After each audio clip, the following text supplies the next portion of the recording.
Chrono Odyssey just held their first closed beta test, and I jumped in to explore this up-and-coming MMO. My experience was mixed. There's a lot I enjoyed, but also a lot that for the time being would stop me from recommending this on launch. This closed beta received quite a lot of heat from the community as well because of its performance this weekend, but I wouldn't say it's a lost cause. We're in a wait and see phase. This beta proved that the game has potential in its systems, in its combat, in its world, but it also proved that this potential still needs to be fully realized. Also, the build shown this weekend was a version from the end of 2024 according to their CEO, so we're missing improvements that would have occurred in that time. This information was shared in the same message, stating a second closed beta would occur, so let's hope that their next beta is a huge step forward. Anyway, let's jump straight in. Starting out, one of Chrono's biggest draws is its heavier focus on action combat mechanics, using a stamina system alongside your classic resource management. I spent most of my time in the beta on the Ranger, but I did try out the Barbarian as well to get a feel for the purely melee-focused style of combat. Immediately, it reminded me somewhat of New World. You've got two weapons equipped that you can freely swap between in combat, both with active and passive abilities related to them. On top of that, you also have some time-related abilities, which are linked to the game's story and lore, which allowed me to summon a Void boss I defeated early on. That was quite a nice touch, giving me a summon based on enemies defeated, and this roster can be expanded. There will be additional abilities associated with this time mechanic, which is closely linked to the game's story, and it provides something akin to an ultimate move in combat, something you'd pull out in a tough spot. Moment to moment felt fluid in most cases. You're managing your stamina alongside your class resource, and there is a heavy focus on dodging incoming attacks to keep yourself healthy. Having to manage my stamina when dodging or using aimed shots with my bow, while focused on managing vigor with my bow and rapier skills, felt rewarding. The abilities felt fairly stock standard for what you'd seen in MMO. For example, I had an arrow that could stun, one that could do higher amounts of damage to stunned enemies, and another let me jump back while attacking. My melee options included a counter that allowed me to block a hit while countering with my own damage if timed correctly, another that increased my damage for a short period, and so on. I have seen community discussions surrounding balance, and will say it felt much easier to play as a ranged character. I was able to take down the first Void boss using a bow much easier than I could using pure melee, but this is largely going to be the case when you have combat system focused on timing dodges. Melee is still viable, and when it comes to balance, we're far from release, so I'd give them the benefit of the doubt on that end. In terms of movement, I didn't have too many concerns. You have double jump and sprinting options to complement your dodge, but I did find that moving through the world at times felt a bit floaty. It's a bit of a minor gripe for me, but one I kept seeing repeated in the community discussions as well. It does somewhat impact immersion, and sometimes just looked a bit silly, almost like I was ice skating, but is another one of those aspects that seems like a simple fix, and that's going to be my main takeaway, but others may be less forgiving. My main criticisms of the combat comes down to two real key points. First being that dodging and parrying at times felt somewhat inaccurate. This may simply be a result of the ping I had while playing.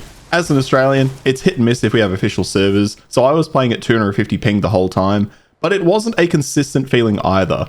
Some fights felt fluid, everything landed, every parry worked, and in others, I'd have sworn I timed it correctly, simply to be cut down.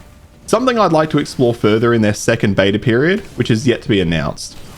My second real gripe with this system is the lock-on and odd auto-aim mechanics. The game uses tab targeting. You can also ignore this, but that of course does make landing abilities more of a challenge at range. The problem with this tab targeting auto-aim mechanic for range characters is that at times, I would miss shots through no fault of my own as the camera and crosshair tried to catch up to a fast-moving enemy. It's like the game gives you the option to lock on, and 90% of the time, it's perfectly fine. Then the other 10% of the time, it feels like they're intentionally holding you back from landing shots as your locked aim plays catch up. Free aim is an option, but neither felt ideal while both were available. This is where I come back to my initial statement that there is proven potential here, but it still needs to be realized. I can see the overall vision of combat. It did remind me very much of New World in a good way, and I'll be interested to see how it develops. Enemy variety I felt was lacking in the closed beta, but we did only have a small slice of the world to explore. Enemies that were present were again fine. I liked that you could find world bosses walking around, and even better, at some points I found regular enemies on patrol fighting against these larger monsters. I'm a sucker for this type of interaction in a game world. I love seeing competing factions, monsters, or animals fighting one another. It just makes it feel more alive. I also quite liked the boss style enemies, whether it was the Void Lord that took me a few attempts and gear upgrades to take down, or the in-world mini-bosses that require player cooperation. Their attacks felt well telegraphed, they were engaging, and provided different levels of challenge. This boss here was quite fun. This was an emergent quest in the world that I stumbled upon, found a few players fighting it, and was able to join in without having to party up, which still gave me some rewards. This type of gameplay is why I feel the game has potential. It felt awesome going to this area, finding other players, and being able to simply start taking part in the fight. In terms of gear, I played around briefly with the crafting and gathering systems. If you want a super quick rundown, it felt almost identical to New World. I know the comparisons keep coming, which is not something I'm really complaining about. If you played New World, you have a good sense of what you're in for. It was satisfying. Gatherable materials are plentiful in the world. Gathering felt decent, and given the detailed world design, looking for certain materials felt like its own adventure. You do have to use your eyes to find what you need, given how much detail there is in the landscape. But I need to put more time in to give you crafters out there a really solid understanding of what's on offer. I was more focused on exploring the world, combat, and the like. I never have been much of a crafter personally, so if this is your jam, I'd check out some more specific videos on the subject. The gear you'll be finding is what you'd expect from an MMO. It has various stats, your normal defense, crit, attributes like intelligence or wisdom, and they can get fairly specific, like improving damage reduction for PvP specifically, as well as various other benefits like this ring that provides healing powers, increasing healing by 10 for 10 seconds when using a healing skill. I could say this game having a really solid gear progression loop. I'd be interested to know what this looks like towards later stages of the game. I was only able to get to level 20 myself during the test. They also have an enhancement system, and you might be tired or excited to hear this, but it follows New World to a T. It's not an RNG or chance-based systems. If you have the mats, you simply go to enhance your gear and do it. I always find these systems feel a little hollow when I get into them. RNG is questionable, and it's probably personal preference, but I've always been a fan of levels of chance and being able to take a low chance if you're desperate, or farm for a higher one through the inclusion of additional materials. But there is still a clear line of progression, gather materials, upgrade your gear, nice and simple. Now, the systems are decent, albeit they do need work. Let's talk about the world. As you would have already seen, Chrono can be a beautiful game, but I'm guessing this is also what led to the very poor performance seen in the closed beta. I'm running a 4090 with an equally decent setup and found that even on the lower settings, I'd fluctuate between 70 and 30 FPS. When I cranked it up to cinematic, that variance didn't change much either. Still hitting a solid 60 at 1440p in some areas, with dips I noticed down to 20 in others. That's obviously not good enough, and I have to say it again, we're seeing potential, but we're waiting for it to be realized. Optimization has to be on their radar, and I hope to see this improved in the future. Now, if we're just talking about visual clarity, I found some areas of Chrono to be absolutely stunning. Some of the environments almost looked real, but the lighting and general look of the game needs so much polish. If this truly is an old build as they've discussed, I'd expect a lot of this has been likely worked on. Lighting in the world would be my biggest complaint. Some areas looked way too shiny, almost wet. Some others looked far too blown out. The visuals when they land are incredible, but more often than not, I was disappointed by what I was seeing. This combined with some odd camera movements in combat and constant clipping of terrain behind my character but in front of the camera in the third person view meant that I was often having random foliage or other pieces of terrain appear right front and center during combat. If they can fix these minor camera issues, clean up their lighting and better optimize the game, they have a good looking package here with a strong art design. I also did notice some areas looked particularly barren as I got close to the edges of the closed beta test area. Makes it feel like they tried to give us a polished vertical slice of the game, which is generally a warning sign. In terms of the story, it really didn't grab me, but I'm not a story guy in MMOs. It seemed fine, cutscenes were beautiful, the game focuses heavily around time travel or time manipulation mechanics. The jury is out on that now, and we'll have to see how that plays out in the long run. But the way in which the story is woven into the world was intriguing. Seeing large black masses across the landscape, areas tainted by the dark forces at play, leads to some really nice environments that draw the eye and really bring some intrigue to that landscape. And it's this type of design that made traversing the small part of the world that was accessible a pleasure. I was surprised by the variety of content available in this test. We had trials, labyrinths, small-scale PvE group dungeons, open-world events, open-world bosses that I mentioned, normal questing, crafting and gathering as we discussed, bounties, and more. Bounties are a quest type that challenges you with taking on a named enemy, giving you a general location for your target, and letting you hunt them down were some of my favourite quests. Looking for and taking out a challenging opponent while questing was a nice piece of side content. The labyrinths and trials found in the world were interesting options. Labyrinths require you to solve a number of puzzles which included some combat and platforming, while trials almost acted like a mini roguelike dungeon, allowing you to choose your path forward based on cryptic messages about what waited ahead. In one of these, I did end up finding a boss that seemed interesting, but basically relegated me to the walls of the arena as they filled it with lava anytime I stepped down.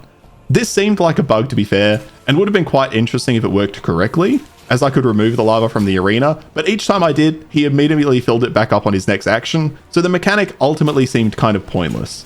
I keep coming back to the same sentiment on all of Chrono's systems. They are there. They are solid at a foundation level, but they all need work. They all lack polish or proper QA testing, and with an expected release this year, I'm really not sure they're going to land that date.